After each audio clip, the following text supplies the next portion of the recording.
Vous vous souvenez, il y a quelques mois, j'ai prêché un sermon sur ce qui allait se passer ensuite aux États-Unis d'Amérique.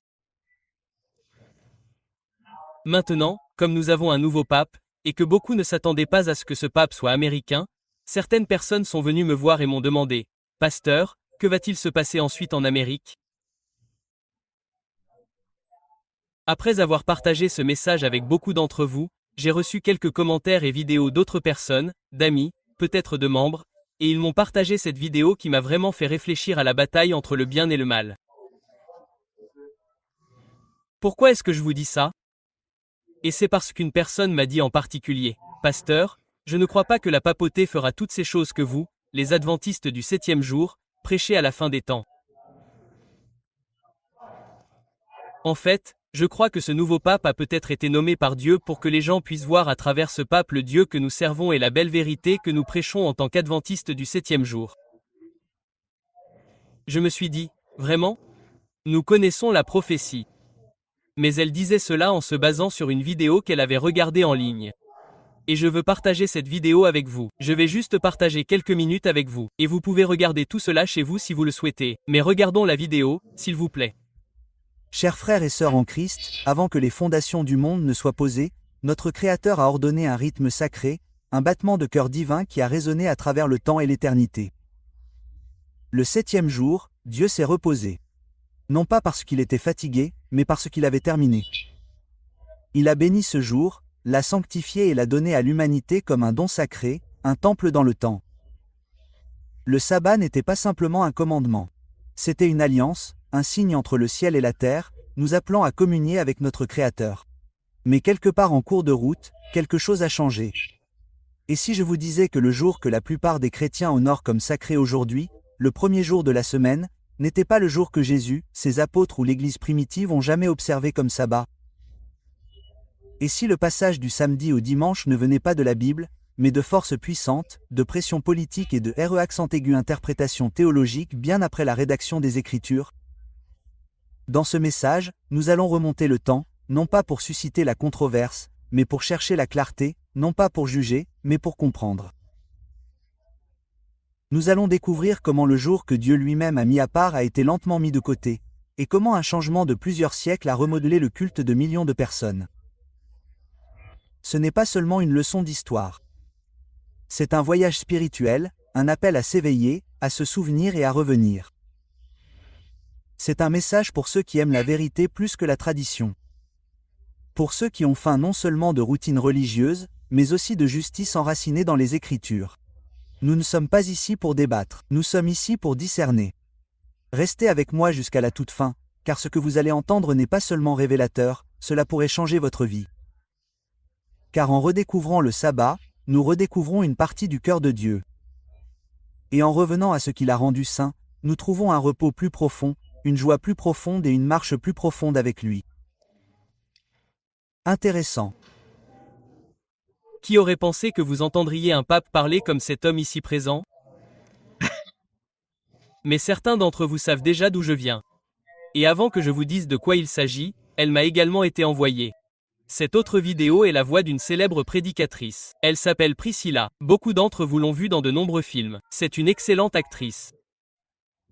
Pour ceux d'entre vous qui se souviennent du film, pour ceux d'entre vous qui se souviennent peut-être du film Fireproof, elle était l'une des actrices principales et aussi le nouveau film qui vient de sortir, il y a quelques mois, The Forge est sur Netflix et c'est une excellente oratrice et elle a une grande église.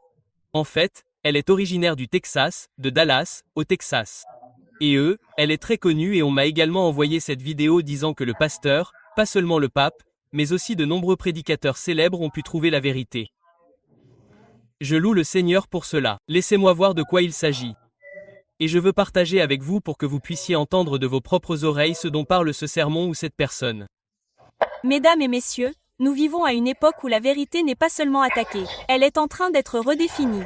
Ce qui était clair est devenu flou, et ce qui était autrefois solide est désormais remis en question à chaque instant. Mais ce soir, nous ne sommes pas là pour nous plier à la confusion. Nous sommes là pour nous tenir sur quelque chose d'éternel. Nous sommes là pour parler de vérité. Pas celle qui évolue avec la culture, mais celle qui vous libère. Et ce genre de vérité, elle appelle à la foi. Pas celle qui est douce et silencieuse et qui se cache en arrière-plan, mais celle qui est audacieuse et inébranlable et qui croit qu'en rien n'a de sens.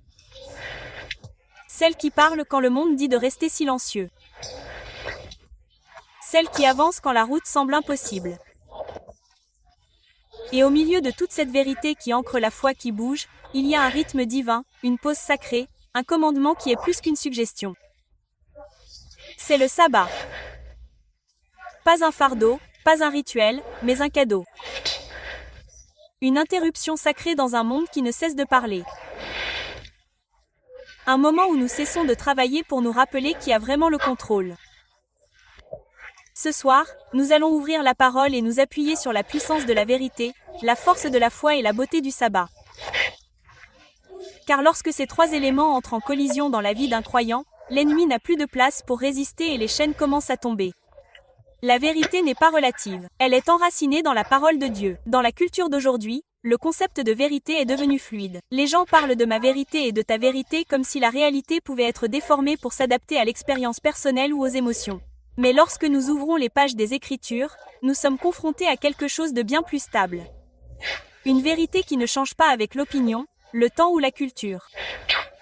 La vérité selon la parole de Dieu est éternelle, immuable et absolue.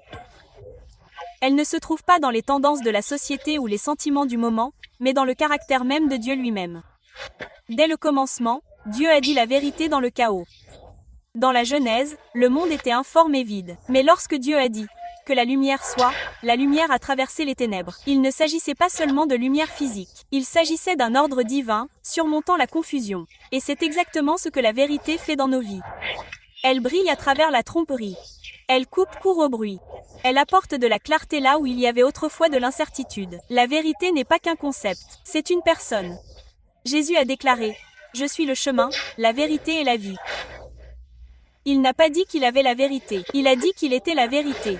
Cela signifie que si nous voulons connaître la vérité, nous ne regardons pas en nous-mêmes, nous nous tournons vers lui. Lorsque nous construisons nos vies sur la vérité de la parole de Dieu, nous ne nous appuyons pas sur des opinions ou des préférences. Nous construisons sur un roc solide. Les vents peuvent souffler, les tempêtes peuvent s'abattre sur nous, mais la vérité nous maintient stables. Intéressant. Maintenant, j'aimerais que ce soit vrai, mais certains d'entre vous savent que ces vidéos ne sont peut-être pas réelles, mais elles ont été réalisées avec l'IA, l'intelligence artificielle. Et beaucoup de nos membres m'appellent, m'envoient des textos, me disant que le pape dit la vérité pour la première fois. Pasteur, des prédicateurs comme Priscilla et beaucoup de ces personnes parlent du sabbat pour la première fois. Pasteur, les gens voient la vérité. Et puis-je vous dire que les seuls à ne pas voir la vérité sont peut-être nous, les adventistes du 7e jour. Car nous avons la parole de Dieu. Et je crois qu'il est important pour nous de rester ancrés dans la parole et non dans les vidéos YouTube, non pas dans ce que les gens disent, mais dans ce que Dieu dit dans la parole de Dieu. Amen. Oh, ma belle famille, je suis enthousiaste lorsque je parle de la parole de Dieu parce que j'ai remarqué, je ne sais pas si je suis le seul ces derniers temps. J'ai remarqué que le monde entier essaie de se joindre à un mouvement. Si vous ne le voyez pas ou si vous regardez les nouvelles de nos jours, vous pouvez voir qu'il n'y a presque aucune différence entre les méthodistes, les catholiques, les baptistes et ces dénominations. Et nous le constatons maintenant, grâce à l'IA, tout le monde s'entend sur les choses en lesquelles il croit. En fait, j'appelle cela un mouvement d'échanisme ou d'œcuménisme. Pour ceux d'entre vous qui ne savent pas ce qu'est l'œcuménisme, je veux lire ce qu'est l'œcuménisme avant vous. L'œcuménisme est un mouvement au sein de l'Église chrétienne visant à promouvoir et à réaliser l'unité entre les différents chrétiens, confessions et églises. Suis-je le seul ici aujourd'hui? Allons. Voyez-vous la même chose que moi, que vous voyez maintenant, tous ces gens qui n'étaient jamais seuls auparavant, qui s'entendent. Et qui croient même exactement la même chose? Et Dundee, je sais que vous aimerez peut-être le sermon d'aujourd'hui parce que Dundee a dit, « Pasteur, pourquoi ne dites-vous pas à l'église ce qui se passe avec l'IA » Et j'ai dit, eh bien, laissez-moi faire mes recherches à ce sujet parce que j'ai découvert que les gens utilisent l'IA. L'IA est immorale. En d'autres termes, cela pourrait être un bon outil si quelqu'un avec de bonnes intentions l'utilise. Et cela pourrait être un mauvais outil si quelqu'un essaie de faire du mal. En d'autres termes, c'est immoral. Il n'y a pas d'immoralité où la moralité est immorale. Et ce qui est intéressant à ce sujet, c'est que j'ai remarqué que des personnes au sein de différentes communautés utilisent l'IA pour traduire la parole. Vous avez bien entendu? Des communautés comme les LGBTQ, comme je l'ai découvert cette semaine, utilisent l'IA pour traduire la Bible. Ainsi, la Bible peut justifier leur style de vie. N'est-ce pas quelque chose, l'Église? Différentes communautés qui auparavant ne se souciaient jamais de Dieu utilisent désormais l'IA pour que l'IA puisse jouer en leur faveur. Ainsi, leur style de vie n'est plus un péché. Allez, l'Église. Et parmi toutes ces choses, vous nous trouvez, nous les adventistes du 7e jour ou de nombreuses personnes qui ont décidé de suivre la parole de Dieu. Et vous vous demandez peut-être en ce moment même, eh bien, pasteur, que faisons-nous de ces informations? Mon conseil sera le suivant. Si vous voyez que ces choses se produisent dans le monde, restez enracinés dans la parole de Dieu. Amen. Si vous voyez ce genre de vidéos sur YouTube ou en ligne, ou si vous voyez des amis qui veulent partager avec vous ce qu'ils pensent être la vérité, je vous le répète, restez ancrés dans la parole de Dieu. Oui, il y a une citation qu'un homme célèbre que vous connaissez peut-être a dite, et il s'appelle Elon Musk, et il a dit les mots suivants à ce sujet. Il a déclaré: « Je suis de plus en plus enclin à penser qu'il devrait y avoir une certaine surveillance réglementaire, peut-être au niveau national ou international, juste pour s'assurer que nous ne faisons pas quelque chose de très stupide. » Je veux dire qu'avec l'intelligence artificielle, nous invoquons le démon. C'est dire à quel point cela pourrait être dangereux. En fait, je pense que vous et moi pouvons prêcher ce sermon ensemble, car certains d'entre nous, certains d'entre vous, savent que nous parlons parfois de quelque chose, peut-être avec votre conjoint, peut-être avec vos enfants. Peut-être que ces hommes parlent du nouveau camion que vous voulez acheter et vous verrez que quelques minutes plus tard, vous recevrez une publicité sur votre téléphone montrant exactement la même chose que vous essayez d'acheter. Oui ou non? Parlez-moi, Église. Et vous vous demandez peut-être s'ils lisent dans mes pensées? C'est parce que ce qu'ils appellent l'algorithme IA écoute tout ce que vous dites. Ainsi, lorsque vous essayez de faire le prochain achat pour votre maison, ils savent déjà ce que vous essayez d'acheter. Je me souviens de l'époque où j'étais à l'université et vous savez que j'y suis aussi allé pour. J'ai fait ma licence en administration des affaires. J'ai également fait une maîtrise en administration des affaires. J'ai également fait une maîtrise en théologie et je fais actuellement une maîtrise en théologie, mais quand je suis retourné à l'école et que j'étais dans une école pour faire ma licence en administration des affaires, ils avaient ce qu'ils appelaient la main invisible. Cette terminologie, ils l'appelaient la main invisible. Il disait dans ce cours que je me souviens que le professeur avait dit que la main invisible était quelque chose qui guidait nos décisions. Personne ne les voit, personne ne sait qui ils sont, mais ils guident exactement ce que nous faisons et tout ce que nous faisons est motivé par la main invisible. Je me suis demandé qui était cette main invisible. Parce qu'il ne parlait pas de Dieu dans cette salle de classe. Qui était cette main invisible? Et puis-je vous dire qu'aujourd'hui, chaque décision que nous prenons, ou la plupart des décisions, ou peut-être beaucoup de décisions que nous prenons, sont guidées par quelque chose d'autre. Et ma belle famille, vous devez vraiment faire attention à ce que vous voyez et à ce que vous regardez, car l'algorithme regarde aussi ce que vous faites. En d'autres termes, si vous passez plus de 30 secondes à regarder des vidéos, l'algorithme sait quel genre de vidéo vous aimez. Et puis il vous le montrera encore et encore. C'est pourquoi de nombreux jeunes se demandent pourquoi je reçois toujours des photos ou peut-être des vidéos de personnes qui ne portent aucun vêtement.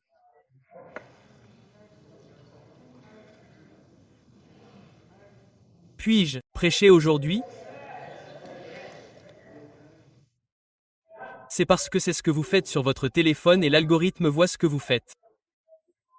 Donc l'algorithme sait, l'IA sait ce que vous aimez et elle continue de vous montrer la même chose que vous avez déjà regardé. N'est-ce pas la même façon dont l'ennemi travaille? Car nous savons que le diable ne peut pas lire dans nos pensées, mais il voit notre comportement et il voit comment nous agissons. Et en fonction de nos actions, il apporte sa tentation. Et ma belle famille, encore une fois, je vous conseille de tout mon cœur de rester enraciné dans la parole de Dieu. En fait, je crois que Dieu, Jésus lui-même, a vécu la même chose. Ouvrez vos Bibles, il est temps d'approfondir la parole de Dieu, et nous allons aller dans le livre de Matthieu, chapitre 4, et nous allons lire. Versets 1 à 11. Et la Bible dit: Jésus fut conduit par l'Esprit dans le désert pour être tenté par le diable, après avoir jeûné pendant 20 jours.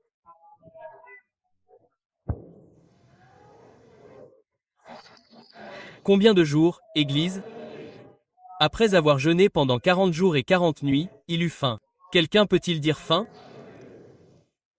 Le tentateur s'approcha de lui et lui dit, « Si tu es fils de Dieu, ordonne à ces pierres de devenir des pains. » Jésus répondit, « Il est écrit, l'homme ne vivra pas de pain seulement, mais de toute parole qui sort de la bouche de Dieu. » Quelqu'un peut-il dire Amen ici? Amen. Puis la Bible continue de dire au verset 5. Alors le diable le transporta dans la ville sainte, et le plaça sur le point le plus élevé du temple. Si tu es fils de Dieu, lui dit-il, jette-toi en bas. Il est écrit, il donnera des ordres à ses anges à ton sujet, et ils te porteront sur leurs mains, afin que ton pied ne heurte pas contre une pierre. Le verset 7 dit, Jésus lui répondit, il est aussi écrit, ne mets pas le Seigneur ton Dieu à l'épreuve. De nouveau, le diable l'emmena sur une très haute montagne et lui montra tous les royaumes du monde et leur splendeur. Je te donnerai tout cela, dit-il, si seulement tu te prosternes et m'adores. Le verset 10 dit, Jésus lui dit, éloigne-toi de moi, Satan, car il est écrit, adore le Seigneur ton Dieu et sers-le lui seul. Alors le diable le laissa, et des anges vinrent le servir. Telle était la parole du Seigneur. Vous pouvez voir ici que Jésus a également été mis à l'épreuve. En fait, la Bible dit qu'il a été emmené dans le désert par l'Esprit afin que le diable puisse tenter Jésus. Et lorsqu'il y arrive, le diable lui promet 3 choses différentes. Premièrement, il dit, « S'il te plaît, transforme ces pierres en pain, car si tu es le Fils de Dieu, tu pourras le faire. » Et Jésus dit, « Eh bien, l'homme ne vivra pas de pain seulement, mais de toute parole qui sort de la bouche de Dieu. » Et puis il dit encore une chose. Il dit, « Eh bien, si tu es le Fils de Dieu, alors jette-toi en bas, car il est écrit qu'il donnera des ordres à ses anges à ton sujet. » Et Jésus dit, « Eh bien, la Bible dit, et la parole de Dieu dit que je ne tenterai pas le Seigneur mon Dieu. » Et il dit encore une fois, « Je te donnerai tout cela, lui montrant tous les royaumes, et l'amena à Jérusalem. » Ainsi, Jésus pouvait voir tous les royaumes que le diable pouvait lui donner, à condition que Jésus se prosterne devant lui et l'adore. Et c'est intéressant parce que vous ne parlez pas seulement à Jésus-Christ. Vous parlez à la parole. Oui, vous ne parlez pas à un homme. Vous parlez à celui qui a créé chaque chose dans ce monde. Pour l'instant, je vois dans ce verset de la Bible qu'il y a 3 stratégies que Jésus a utilisées spécifiquement à cette occasion et que je crois que vous et moi pouvons également utiliser pour surmonter tous ces faux enseignements. Puis-je vous les partager rapidement? Numéro 1, Jésus connaissait la parole, pas seulement la parole. Je le répète. Jésus connaissait la parole, pas seulement la parole. Lorsque Satan l'a tenté, Jésus ne s'est pas arrêté pour chercher les Écritures qu'il avait dites. Je crois que c'est quelque chose que certains d'entre nous auraient fait, mais Jésus les avait écrites dans son cœur. Il a immédiatement répondu, « C'est écrit. » Et beaucoup de gens aujourd'hui connaissent la Bible.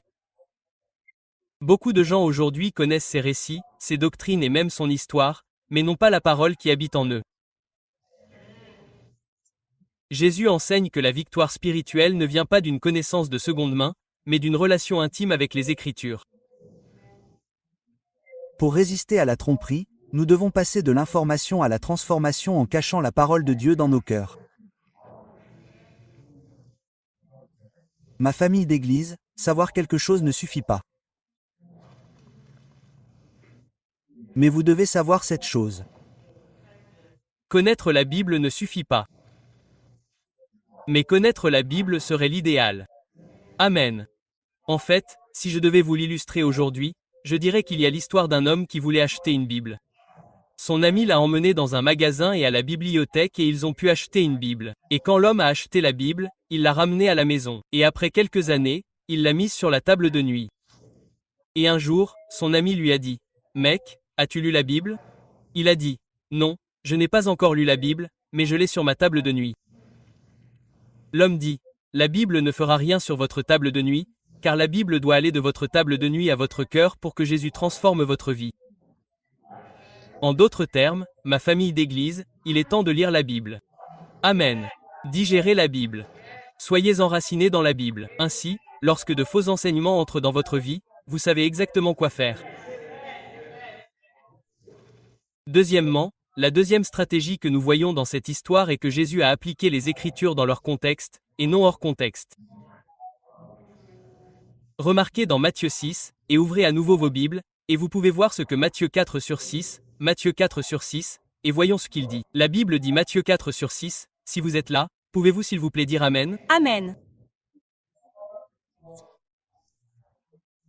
Si vous êtes le Fils de Dieu, il a dit, jetez-vous en bas, car il est écrit, il donnera des ordres à ses anges à ton sujet, et ils te porteront sur leurs mains, afin que ton pied ne heurte pas contre une pierre. C'est intéressant de voir comment Satan lui-même a cité la Bible. Cela ne vous dit-il rien? Il connaît la Bible. Oui, Et il connaît peut-être la Bible encore mieux que nous. Il a vécu avec la parole. Et il a dit les mots suivants. Satan a cité les Écritures, en particulier le psaume 91, mais en les déformant hors de leur contexte. Et Jésus ne connaissait pas seulement les versets, il connaissait leur signification dans la vérité globale de Dieu. Et il a corrigé Satan avec Deutéronome, chapitre 6h16. Et il a dit qu'il nous montrait fondamentalement, en se basant sur Deutéronome, chapitre 6h16, qu'il était important de comprendre un passage des Écritures dans son contexte approprié. Aujourd'hui, les faux enseignements et même le contenu généré par l'IA peuvent mal citer ou déformer la vérité biblique. Si nous ne faisons que mémoriser des versets sans comprendre le contexte, nous risquons d'être induits en erreur. Jésus nous montre que le discernement nécessite à la fois la connaissance et la sagesse. Et je vais vous en donner un numéro 3, et le troisième, et je vous promets que je ne vais pas vous retenir trop longtemps, mais restez avec moi encore quelques instants. Seconde. Et le numéro 3 est que Jésus montre l'obéissance à la parole, pas seulement la connaissance de la parole. L'obéissance à la parole, pas seulement la connaissance de celle-ci. Comment? Connaître les Écritures ne suffit pas. Satan les connaît aussi. La puissance de la parole est libérée lorsque nous obéissons à la parole. Et dans Matthieu 4 verset 10, Jésus a déclaré, « Éloigne-toi de moi, Satan. » Car il est écrit qu'il ne s'est pas contenté de réciter le texte, mais qu'il l'a vécu, choisissant la loyauté envers son Père plutôt que de satisfaire sa faim, son orgueil ou son pouvoir. La victoire sur la tentation survient lorsque la parole de Dieu passe de vos lèvres à votre style de vie. Le véritable discipulat ne se prouve pas par le nombre de versets que nous pouvons citer, mais par la fidélité avec laquelle nous les vivons. Point. Famille de l'Église, le diable connaît aussi la Bible. Il peut la citer. Mais si nous mettons la parole de Dieu dans nos cœurs, si nous mémorisons ce qu'il dit, mais si nous vivons ce que nous disons, nous serons capables de surmonter toutes ces tentations. Amen. amen, oui. Je ne sais pas si je parle à quelqu'un qui essaie de surmonter une tentation et qui a l'impression qu'il lui est impossible de surmonter cette tentation. Lisez la parole de Dieu. Amen. Cela vous aidera à surmonter cette tentation. Je ne C'est pas si je parle à quelqu'un qui traverse des problèmes conjugaux et qui a l'impression qu'il est impossible pour vous et votre femme de vous entendre. Lisez la parole de Dieu. Cela vous aidera dans votre mariage. Je ne sais pas si je parle à un parent qui a l'impression qu'il lui est impossible d'élever ses enfants. Peut-être qu'ils sont adolescents et qu'il vous est peut-être difficile de contrôler leur comportement. Lisez la parole de Dieu. Cela vous aidera à le faire. Je vous promets que toutes les réponses se trouvent dans la parole de Dieu. En fait, certaines personnes disent que Jésus a toutes les réponses. Et là-dessus, je ne suis pas d'accord. Je ne crois pas que Jésus ait toutes les réponses. Je crois que Jésus est la réponse. Et si vous venez à lui et que vous lisez sa parole, il sera capable de vous fournir exactement ce dont vous avez besoin pour que vous puissiez surmonter non pas une tentation, mais toutes les tentations. Amen. Ma famille d'église, je peux vous dire ce que la parole de Dieu peut faire dans votre vie aujourd'hui. Être enraciné dans la parole de Dieu au-delà de la lecture de la parole de Dieu. C'est reconnaître la parole de Dieu, comprendre la parole de Dieu et vivre la parole de Dieu. En fait, je peux partager avec vous ce que Jean dit dans la parole de Dieu, Jean 15/3, où il dit que vous êtes déjà purs à cause de la parole que je vous ai annoncée. En d'autres termes, la parole de Dieu peut vous purifier de l'intérieur. Quelqu'un peut-il dire amen à cela? La parole de Dieu peut vous purifier de l'intérieur. La parole de Dieu peut également faire des choses merveilleuses car Romains chapitre 12 sur 1 17 dit. la foi vient de ce qu'on entend, et de ce qu'on entend la parole de Dieu. En d'autres termes, la parole de Dieu peut vous donner la force dont vous avez besoin pour surmonter tout ce qui se présente à vous. La Bible dit également dans le psaume 119, verset 105, que vous connaissez par cœur. Ta parole est une lumière sur mon sentier, une lampe à mes pieds. En d'autres termes, la parole de Dieu peut vous aider à prendre les bonnes décisions. On trouve également dans la Bible ce que la Bible dit dans le psaume 119, cette fois au verset 11. La Bible dit, « J'ai caché ta parole dans mon cœur, afin de ne pas pécher contre toi. » Vous avez besoin d'aide pour arrêter de pécher. Lisez la parole de Dieu et je vous promets qu'elle vous aidera à arrêter de pécher. La Bible dit également dans Jérémie 15h16, « Tes paroles ont été trouvées, et je les ai dévorées, et ta parole a fait la joie et l'allégresse de mon cœur. » Amen. La parole de Dieu peut vous aider à retrouver la joie. Et à vous réjouir dans la parole de Dieu.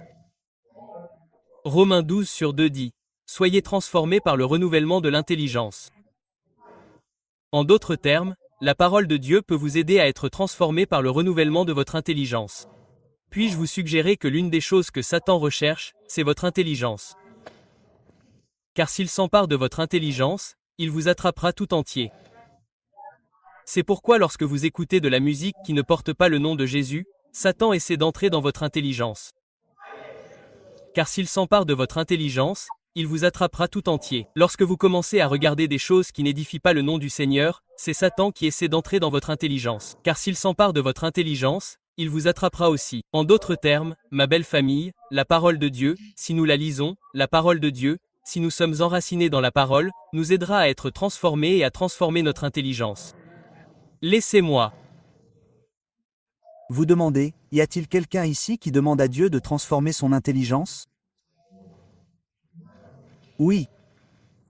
Je ne sais pas pour vous, mais je veux que Dieu me transforme. Si je devais parler à Dieu, je suppose que je serais comme Pierre. Jésus, ne lave pas seulement mes pieds, ne lave pas seulement mes pieds, mais lave tout mon corps. Amen. Je veux être transformé et renouvelé par ta parole. Amen. Ma famille d'église, cela peut être un peu dur. Cela peut être un peu dur à dire, mais je dois le dire parce que je suis votre pasteur. Et je sais que parfois vous voulez entendre les bonnes choses, mais parfois je dois dire les choses difficiles. Est-ce que ça vous convient? Mais laissez-moi vous poser une question. Quand avez-vous lu la parole de Dieu pour la dernière fois, dès que vous avez ouvert les yeux?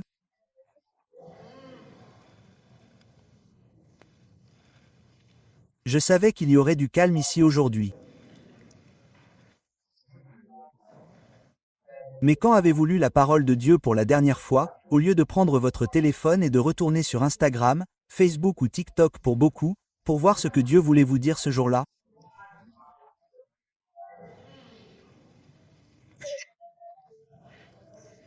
Je me prêche aussi à moi-même. Car en tant que pasteur, beaucoup d'entre vous savent que la plupart du temps, je suis occupé. Et j'ai réalisé dernièrement que l'une de mes tentations était mon téléphone. Voici comment je m'en suis rendu compte. Parce que chaque jour où je me réveille, je sais que j'ai essayé de me coucher tôt. Maintenant, je me couche généralement tard. Et j'ai essayé de me coucher tôt. Et comme je suis pasteur, je reçois beaucoup de textos et d'appels téléphoniques. Et j'ai remarqué dernièrement que la première chose que je faisais dès que j'ouvrais les yeux était de retourner à mon téléphone pour voir qui m'avait envoyé un texto et qui m'avait appelé.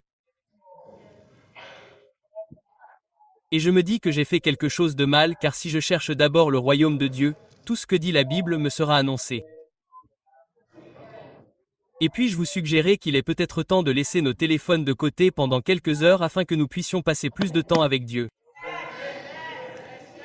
J'ai réalisé que cet appel téléphonique n'allait rien changer à ma marche spirituelle.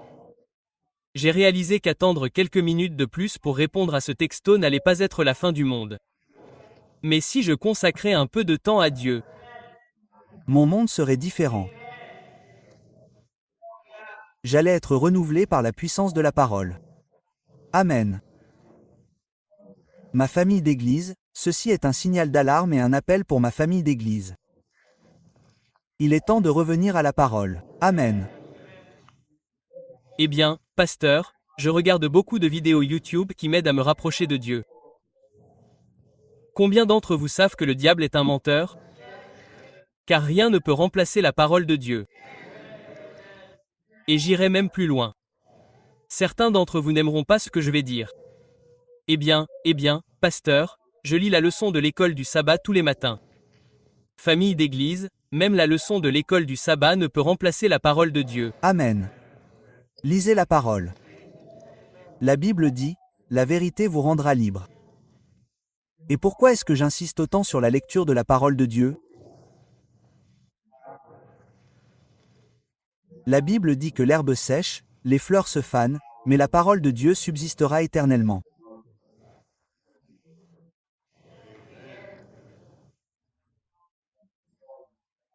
Il y a une chose que vous et moi ne sommes pas d'accord sur tout, mais que nous pouvons tous entendre aujourd'hui dire et être honnêtes, c'est que nous voulons vivre avec Jésus pour l'éternité. Serait-ce exact? Et la seule raison et la seule façon d'y parvenir est de passer du temps avec Dieu, en lisant sa parole. Car la Bible dit ici même que l'herbe sèche et que la fleur tombe, mais la parole de Dieu subsiste éternellement. Ce qui signifie que si nous voulons subsister éternellement, nous devons passer du temps avec Dieu. Amen. nous devons. Je peux vous dire ce qu'est la parole de Dieu. Rappelez-vous, je vous l'ai déjà dit, je suis théologien. Je suis allé à l'école pour étudier la théologie. Et je peux vous dire ce que la parole de Dieu peut faire et ce que la parole de Dieu dit que la parole de Dieu peut faire dans votre vie. Mais je dois aussi vous dire ce que la parole de Dieu a fait dans ma vie. Pour être honnête avec vous, lorsque je me suis marié, je dirais que je n'étais pas le meilleur mari. Mais la parole de Dieu m'a aidé à devenir un meilleur mari. Quand je suis venu au monde, je peux vous dire que je n'étais pas le meilleur fils pour mes parents. Mais la parole de Dieu m'a aidé à devenir un meilleur fils. Amen. En d'autres termes, plus vous la lisez, la Bible dit qu'en la contemplant, vous devenez, en d'autres termes, plus vous passez du temps avec Dieu, plus vous devenez comme lui. Et si vous voulez être comme Jésus, passez du temps à lire sa parole. J'avais l'habitude de prendre un Uber cette semaine et le chauffeur est venu me chercher. J'ai loué une voiture pour une réunion à laquelle je devais me rendre. Je suis allé à Dallas pour la réunion du comité exécutif de l'Union. Je suis l'un des membres de ce comité. J'ai donc dû conduire jusqu'à Dallas et revenir et j'ai loué une voiture parce que je ne voulais pas faire autant de kilomètres avec ma voiture. Donc quand il était temps de rendre la voiture, ma femme venait de sortir du travail. Donc elle n'a pas pu m'emmener à la location de voiture.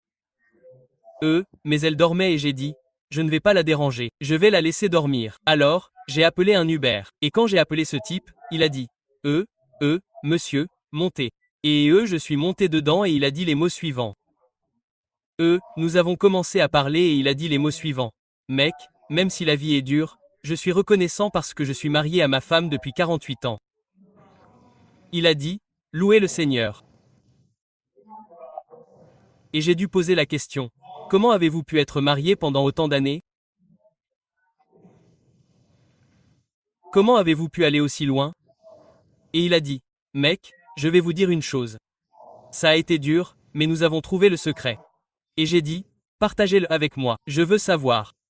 Il a dit, je prends toujours les décisions difficiles. J'ai dit, laisse-moi appeler ma femme pour lui dire le secret. Alors, peut-être qu'on peut aller jusque-là. Vous savez, 48 ans, c'est long. Il a dit, je prends toujours les décisions difficiles. Puis il a ajouté, nous n'en avons pas encore eu, mais si jamais ça arrive, je prendrai toujours les décisions difficiles. Et j'ai commencé à rire avec lui et nous avons tous les deux commencé à rire. Mais j'ai commencé à me demander après cette conversation, pourquoi ne pas laisser Dieu prendre les décisions difficiles à ma place? Amen. Pourquoi est-ce que je laisse Dieu, par la parole, prendre non seulement les décisions difficiles, mais toutes les décisions? La Bible promet que tant que je reste sur son chemin, tant que je lis sa parole, tant que je demeure en lui, tant que je suis enraciné dans sa parole, il guidera mon chemin. Amen. Et c'est mon conseil. Il ne changera jamais. Restez enracinés dans la parole de Dieu. Amen.